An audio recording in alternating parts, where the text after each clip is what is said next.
So from Miami, Florida, Eagle FC presents to you Eagle FC 46 All or Nothing Sanchez versus Lee at 165 pounds. They made this division basically for Kevin Lee, and here we go. I mean, this is the real thing. Yeah, Kevin Lee's fighting Diego Sanchez this weekend, and Rivera's in the card too. Anthony Freight Train Hamilton's fighting for a world championship. Very confusing booking here, but we are going to do our first ever Eagle FC predictions video here on the channel. And folks, if you are new to the channel, make sure that subscribe button down below, leave a like for more Eagle FC here on the channel. And real quick, we just posted yesterday our UFC Vegas 50 Santos vs. Aliev preview and predictions video. Of course, that went out yesterday, so make sure to go check out that video. And also, make sure to go check out our Bellator 276 predictions video that came out about 3 hours ago. Adam Borg and Burrell in the main event of that one in St. Louis, Missouri. So like we do with Bellator, we're going to talk about the first 4 fights, and then we'll get into each individual fight afterwards, just because I think these first 4, they don't have the stakes some of these other fights have got. I know Ryder Newman is probably right now scheduled to be the first fight in the card. I'm going to talk about that fight individually because I think there's more to talk about with Ryder Newman, of course, coming off the Ultimate Fighter. But our first fight here, we've got Uruguay and Mudiev. For Mudiev, I watched his last fight in Eagle FC where he just did lose. And so he's coming back. A lot of these guys, or a couple of these guys, making quick turnarounds from Eagle FC 44, which obviously the first card that they had in America. But for Mudiev, he lost that fight by unanimous decision, taking on Caio Uruguay from Brazil, making his Eagle FC debut. He lost to Kyle Bochniak in XMMA by unanimous decision on their first card in XMMA, and then he picked up one on XMMA 3 by unanimous decision. So, I mean, that's the fight we got here, of course, for Mudiev, though, losing his last one by unanimous decision just a couple months ago. That's why I like Caio to win this one by unanimous decision. Our next fight, we have got Thomas Webb and Tyler Ray. I've got Ray by decision in this one. I mean, Thomas Webb's 38 years old. His last win came 2 years ago. His last pro fight came 2 years ago. Tyler Ray just won recently on XMMA, beating John Howard by unanimous decision. Before that, picked up win LFA, beat Austin Jones in XMMA as well. His last loss does come to Steve Jones, but it was LFA and it was a split decision fight. I mean, a heavy favorite in this one is Sanford MMA Zone in Tyler Ray, so we're going to go with the Wolverine to pick up the win in that one. Next, we got Reggie Pena and Ronnie Marquez. Couldn't take Pena, 2 light heavyweights in this one. Pena's 38 years old. He's on a 5-fight winning streak. His last one coming just a month ago on Fierce Fighting Championship. But before that, he had a 3-year layoff, or 4-year layoff. Not great, but again, just picking up that KO win just a month ago for Marks. Beat Rodrigo Duarte in his last fight by submission with the Kimura in the first round. Then beat Victor Jones before that, a fighter who was 5-15 3 months ago. And then fought in Bellator 7 months ago. He lost, and they lost to Linton Vasil as well on Bellator 2. Should be a pretty close fight. I think someone's probably getting knocked out, and I think it's going to be Ronnie. So I'm going to go Reggie Pena with that first round knockout. And then we've got Archie and Dylan. Like Archie to pick up the win by unanimous decision. He's been pretty dominant so far in his professional MMA run. He's 3-0. Lastly, he's just picking up a win over Ben Simmons, not the basketball player, or Ben Simons. He won it by KO in the first round in Bellator just 6 months ago. For Dylan, coming off a loss 4 months ago on ROC, of course, Ring of Combat. I mean, he's fought twice in Ring of Combat, and he fought in Trident fights as well. I believe he had a fight in Italian FC, if I'm not mistaken. No, it was Ring of Combat. It was his first pro fight as well. But he's 4-1, taken on Archie. I like Archie to pick up the win by unanimous decision, using the ground game. Of course, the last one in Bellator was the huge slam over Simons. If he's able to incorporate the wrestling, I think he should be able to grind out a victory. I'm going to say decision. I don't think he's going to be able to get a finish. This one's at 160, but again, I think the wrestling out of Archie is going to be huge. I think that's how he's going to pick up the win. And here's the aforementioned Manny Walo versus Ryder Newman fight. Newman, of course, coming off the Ultimate Fighter, where he just ran into the wrong guy, lost to Trayshawn Gore in the first round, lost by unanimous decision, but then they turned him around quickly. Well, I don't know who they is because he didn't fight in the UFC, fought at Fierce FC 17 against Cole Schaefer. He won that one. He won that fight by knockout in the first round. It was a huge win for Ryder Newman, and now he's getting booked with Eagle FC. Before they run the Ultimate Fighter, big wins by knockouts against Isaiah Warner, and then beat Chris Crosby by unanimous decision, then Brandon Lopez by unanimous decision as well. He's taken on a guy, Manny Walo, who is 35 years old. Towards the end of his career, he fought in TFFC most recently, and that was the last, somewhat major promotion he did fight in. Lost by KO in the second round. He does own a win over UFC fighter now in Jeremiah Wells, who just beat Blood Diamond in his last fight. But Walo beat Wells, and that was Wells' first ever pro loss. So it's a good one to look back on if you are Manny Walo. The thing is, that fight was in 2016 for the CFFC Welterweight Championship, which Walo, I do believe, vacated because he went to World Series of Fighting, which he won a fight there, and then he fought in CES. It's a weird career run for Manny Walo. But again, he's at the end of his career. I think this is time for Ryder Newman to, it's the passing of the guard here. Newman is 27 years old, just hitting his prime. I think he's going to come in here, pick up a win. I think he's going to get a knockout in the second round. yeah, we're going with Ryder Newman. Okay, where to start with this one? Rivera's fighting. Former UFC fighter Rivera. He's taking on Khasanov in this one. A guy who's lost his last 4 fights. Last 3 fights. I don't know where you want me to start this. So Rivera, I'm surprised he's even fighting. Okay, so according to ESPN, Rivera was freed from custody after a judge approved his plea of not guilty by reason of insanity on attempted murder charges. So then okay, so if you weren't following this, you're probably thinking, all right, who did Rivera try to murder? So we go to Wikipedia here, which is a very reliable source, but I mean, for stuff like this, we'll go with it. In January 2021, Rivera was arrested on 2 counts of attempted murder in Palm Beach County, Florida, after he allegedly stabbed his 2 sisters. He was booked into the Palm County Beach jail and held without bail. On January 8th, it was revealed that Rivera was being kept in a mental health facility rather than a jail. His sisters also broke their silence, stating that they love Irwin and that they wish for their brother.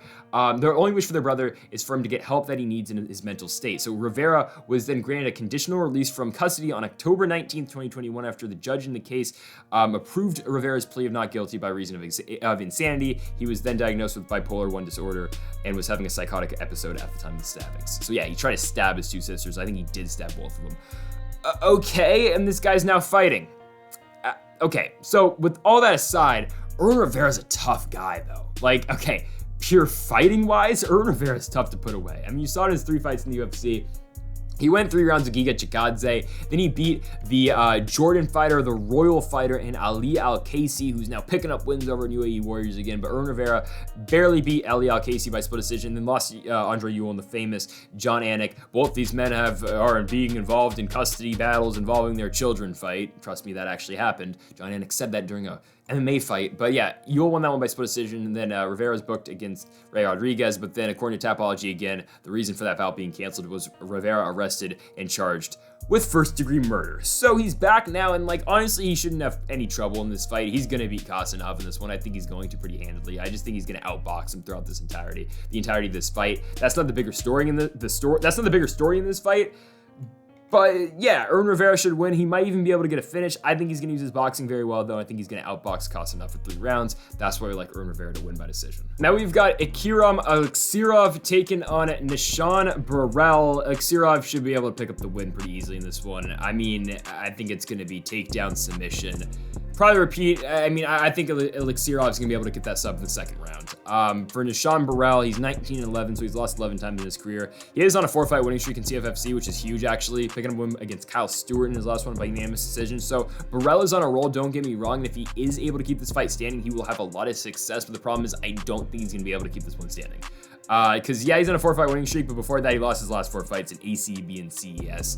But again, Burrell is on a roll right now, but I think Aliskerov is going to be able to come in there. I think he'll be able to land that takedown eventually in the 2nd round. I think he's going to be able to sub Burrell. Aliskerov's last 2 wins both come by Kimura and Brave. This is going to be his first fight in Eagle. Of course, he fought Khamzat Chimaev.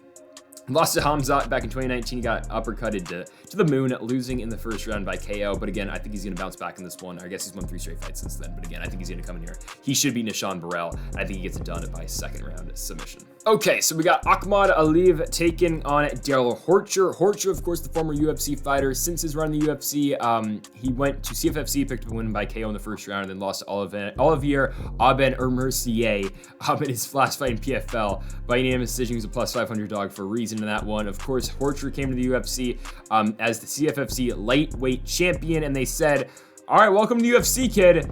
You're going to go fight Khabib Nurmagomedov. Okay, I mean, welcome. You know, you're gonna take on the guy. This, guy just beat RDA. He's supposed to fight Tony Ferguson, but we're gonna, go get him.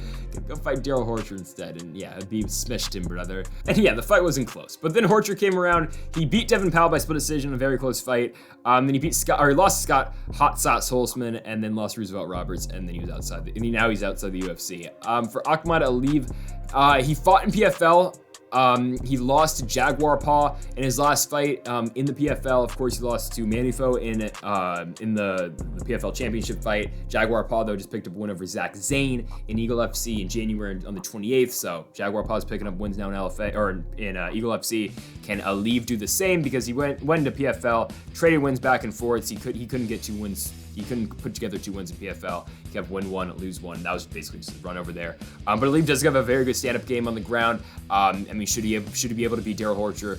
Probably. I just think Aliev's better everywhere in this fight. Horcher's just at this point of his career where he's just not the greatest anymore. He's 34 years old. He's getting older. I think Aliev's just better than him all around. So we're going to go with Aliev to win this one by UD. This one scares me because Kasanganay is my guy. I mean, if you've been watching the channel, I've hyped up Kasanganay since the moment he won the Contender Series. Like, I've been big on Kasanganay. I was just fascinated by how this guy he's only been in the sport since 2018, and now he's already he's already had his first UFC run.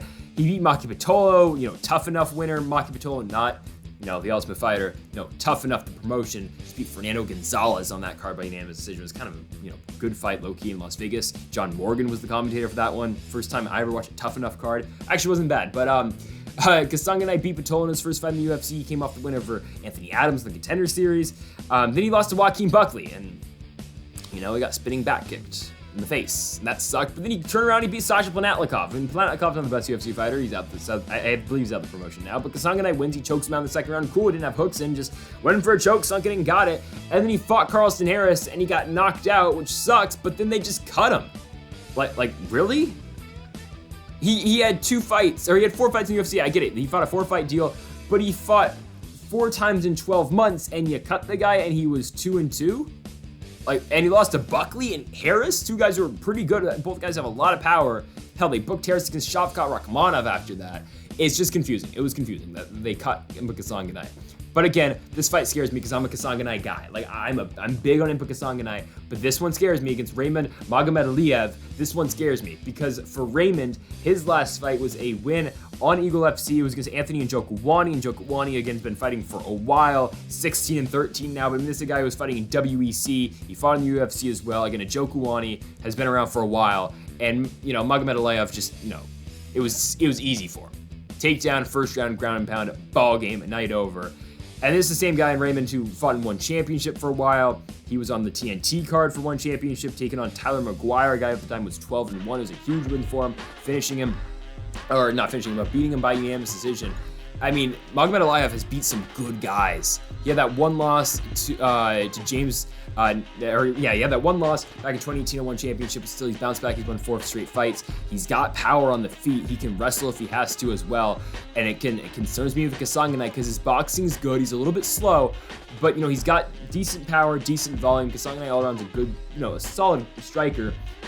But his chin, I'm just scared about it because, again, he's only had 11 fights, pro fights, and then on top of that, he had 5 amateur fights. One of his only lost amateur MMA was losing to Brian Battle, by the way. But again, he hasn't had many fights. He's been knocked out twice, and both those fights he didn't look great in. I mean, it's tough picking Kasanganay here. I'm gonna take him just because I like him, but Kasanganay. But again, it's just tough for me to rationalize me picking Kasanganay in this fight because honest to God, if I had to bet actual money in this fight, I'd probably pick Magomedaliev. But I do see a pathway for Kasanganay. He's got to clinch a lot in this fight. He's going to have to push his fight back up against the fence. He's got to make Magomedaliev think about different things than just the striking, just the 1-2s that Kasanganay will throw, because he'll throw a lot of straight shots. He'll throw some hooks like he did against Pitolo when he gets his opponent backed up against the fence. But again, it's just tough. We'll see. I like Kasanganay by decision. Not confident at all, but we're going with the underdog here and book Kasanganay. So we've got Handerson Ferreira taking on Zach the Juusola. There's levels for a reason, and this is a levels fight. Again, I don't know why this one's happening, honestly. I mean, it's at super lightweight, 165, of course, the same weight class where our main event's going to be contested at. But yeah, I like Ferreira to win this one. I like him pretty convincingly. I mean, Ferreira's not one of these guys who, as of late, has gotten the most finishes. I know he had that knockout win 3 fights ago, but I mean, Ferreira's not one of these guys, again, who's going to be time in and time out getting finishes 100% on the feet. But in just this fight, yeah, he probably will be able to get one. Juusola's not very great. So last fight, he lost on beatdown 22. Randy Couture was there. You look at the Tapology page. Randy Couture, photo and autographs available with Hall of Famer Randy, available during 2 intermissions here in Newtown, North Dakota. What is Randy Couture doing in Newtown, North Dakota? Like, what, 10 people live there? I don't know. If you live in North Dakota, shout out to you, I guess. Go Bison, yeah, North Dakota State, I don't know. But yeah, Juusola lost his last fight to Armas Gaiden. Got knocked down in the first round. He fought in XMA as well, but I mean, yeah, this is all Ferreira. I even think Ferreira's gonna get a knockout, honestly. I think he's gonna get it in the first round. Don't know why this fight's happening. It's a Titan FC fight. It's gonna pad the stats here, pad the record of Ferreira. he'll get it done by first round KO. So Ray Borg, of course, now in Eagle FC. He just picked up his last win in Eagle FC in January. It was on the January 28th card over Cody Gibson, winning that one by unanimous decision. And he's back. I mean, the activity out of Ray Borg is crazy here. He's taking on Ricky Bandejas. And Bandejas, again, the win over James Gallagher is probably the worst thing that ever happened to his career. Like, okay, don't get me wrong. Him beating Gallagher, though, was one of the craziest Bellator moments in a while, because Gallagher was so hyped up going into that fight, Bellator 204. Yeah, I mean, they were really hyping up Gallagher coming into that one. I mean, Bandejas was like a plus 200 going to that one, but honestly, no one really thought he was going to beat James Gallagher, and he did. That was huge. He was the Cage Fury interim bantamweight champion going into that one. He ended up knocking out Gallagher. He stunned him with a big right cross, and then he finished him with a side kick. It was crazy. It was a crazy knockout. Go watch it. And they booked him against Juan Archuleta. That fight went exactly how you thought it was going to go. Archuleta just beat the brakes off him, really. Unanimous decision win for Juan Archuleta. There's a reason, he's 21-1 at the time. Archuleta won the fight, and they booked Bandejas against Pachi Mix. Mix beat him by rear naked choke in the first round, took him down, subbed him immediately. Then Bandejas won 2 fights. They booked him against guys who weren't that great, so he won back-to-back fights. And they said, all right, it's time for Sergio Pettis. And then Pettis beat him by unanimous decision. Then he fought Leandro Higo, lost by rear naked choke. And then he went outside Bellator, fought in Combate 3 times. He's 2-1 now in Combate. Of course, now heading over to Eagle FC. The thing is, we know what Ray Borg is going to do against Ricky Bandejas. He's not going to engage in the striking. He's not going to play that game that James Gallagher did with them. Ray Borg's going to come in there. He's going to try to take him down. He's going to try to keep him down. Cody Gibson's an okay opponent, but Ray Borg weathered the storm. And when he fought Jesse Arnett in UAE Wars as well, weathered the storm, took him down, held him down. Ray Borg, if he could make weight, would still be in the UFC right now, if we're being honest, right? Now he's fighting at 135, like he did in the UFC, but he's fighting at 125. He tried to go down. He fought Bontarin, and then he came back up to fight Ricky Simone. Ray Borg's still a good fighter. Again, he would be in the UFC if he could still make weight. He's going to go straight through Ricky Bandejas here. It's going to be takedowns, and some more takedowns out of Ray Borg. He's only 20 years old, still in his prime, definitely 100% just hitting his prime. So I like Ray Borg to come in here, pick up a huge win over Ricky Bandejas, pick up a win against a good name in Bandejas. And yeah, we like Ray Borg to fight unanimous decision. Here's your co-main event for the heavyweight championship is Rizvan Kuniev, your reigning defending Eagle FC world champion at heavyweight, taking on Anthony Freight Train Hamilton. What are we doing here? Anthony Freight Train Hamilton lost his last fight. He's 41 years old. He's about to turn 42 next month. And he's taking on Kuniev, a guy who's 11-2-1. He just fought in the Contender Series. He won by KO in the 3rd round. They didn't offer him the contract, so he went back to Eagle FC because he was the reigning defending Eagle FC champion heading into that fight. He just won the championship against Vladimir Denko. And oh, by the way, Vladimir Denko just beat Anthony Freight Train Hamilton, but yet Freight Train Hamilton's getting the title shot instead. What are we doing here? Kuniev's good. He's got a really good ground game. He's got power on the feet as well. This guy used to fight at super heavyweight, by the way. This is a big guy, is Kuniev. He's not losing Anthony Freight Train Hamilton. Lock of the night. A 42-year-old Anthony Freight Train Hamilton is not winning the Eagle FC Heavyweight Championship. It's just not happening. If you weren't impressed with Anthony Freight Train Hamilton's UFC run, which I don't think anyone was, because he came in, he lost to Oleinik, he lost to Todd Duffy, he lost to Durakimov, he lost to Ngannou, which are all good names, don't get me wrong, but then he lost to Marcelo Fortuna, lost to Daniel Spitz, and then lost to Adam Wursiak after that as well. He strung together 3 straight wins after that in combat games against a 3-2 fighter, dominant FC against a 6-3 fighter, and in cage sport against an 18-19 fighter. And then he was booked a million times, a bunch of events got canceled. Then he fought Denko. He lost by KO in the 1st round in Eagle FC 40, of course, over in Russia. It was in the main event. And now he's getting a title shot. Okay. He's getting knocked down in the 1st round. That's all I've got to say. So Kuniev, it's either he's going to take Freight Train Hamilton down in the 1st round and then just work his ground and pound. Because again, Francis Ngannou subbed Freight Train Hamilton by Kimura because he was able to get him down. He just worked for a Kimura, which is weird to say. Yeah, Francis Ngannou beat Freight Train Hamilton at one point in time by a submission. Not like Kuniev's going to need it, though. Again, Freight Train Hamilton's at the point of his career. He's 42 years old. He shouldn't be taking these shots from big heavyweights like Kuniev, a guy who still kind of cuts to get down to 265. I like Rizvan Kuniev doing this fight pretty easily. He's going to get the job done by 1st round knockout to retain his Eagle FC Heavyweight Championship. And it's time for your main event of the evening. Here we go at super lightweight, 165 pounds. It's the Motown Phenom, Kevin Lee, taking on the Nightmare. It's Diego Sanchez. Yes, the Ultimate Fighter Season 1 winner in Diego Sanchez has left the UFC, and here he is in Eagle FC. Oh my goodness. Okay, Kevin Lee's winning the fight. I think that's like the lock of the century. If Kevin Lee loses to Diego Sanchez, I don't even know what to say. Like, I'd say, oh, I do this. Bro, he's not losing this fight. Like, this is lock of the year. This is like, there's no chance in hell. This is Felicia Spencer, Amanda Nunes. This is Colby Covington, Jorge Masvidal times 200. Lee's not losing this fight. Kevin Lee's like still somewhat competitive with some of the best guys in the world. He was a favorite over Daniel Rodriguez in his last fight. He was competitive with Charles Oliveira. He sent Gregor Gillespie to the shadow realm, who Gregor Gillespie, by the way, is still a good fighter. Just picked up one over Carlos Diego Ferreira in his last UFC fight, but Kevin Lee kicked that dude he kicked him to Mars, basically. He kicked his head off at UFC 244. I mean, no, like, again, this is a guy in Kevin Lee who's fighting RDA, he's fighting Iaquinta, he's fighting Barbosa, he's fighting Tony Ferguson, he beat Chiesa, Magomed Mustafayev he beat at one point in time. He beat Jake Matthews, who Diego Sanchez just fought and just looked horrible, and that was Diego Sanchez's last fight in the UFC. It was Jake Matthews. He's a plus 525 dog for a reason in that one. It's not like Jake Matthews is some world beater or anything. He's not. Truly, he's not. But I mean, Jake Matthews is better than Diego Sanchez. Diego Sanchez looked horrible in that fight. He just got dominated. He got like 30-25 in that one. In the fight before that, Michel Pereira was just absolutely killing him until Pereira said, whoops, I'm going to knee you while you're down. Pulled in a Piotr Jan versus Aljamain Sterling.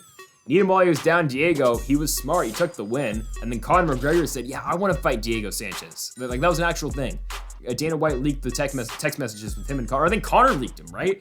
Said that, how about that card in I think, where was it? Was it LA or Ireland? I think me and Diego would be a good scrap. And then Dana White said, we'd lose our license if we booked that fight. And then Conor said, well, I thought Diego fought a good fight considering his opponent. He's a tough guy in Diego Sanchez. I can't believe Conor asked for that fight at one point in time. Anyways, Diego Sanchez is terrible. At this point in his career, like, I respect the legend. Respect the legend Diego Sanchez. Like, he's a good fighter, but not anymore. The last time we saw a truly good Diego Sanchez, I mean, low-key the Mickey Gall fight, but Mickey Gall, like, is entry-level UFC.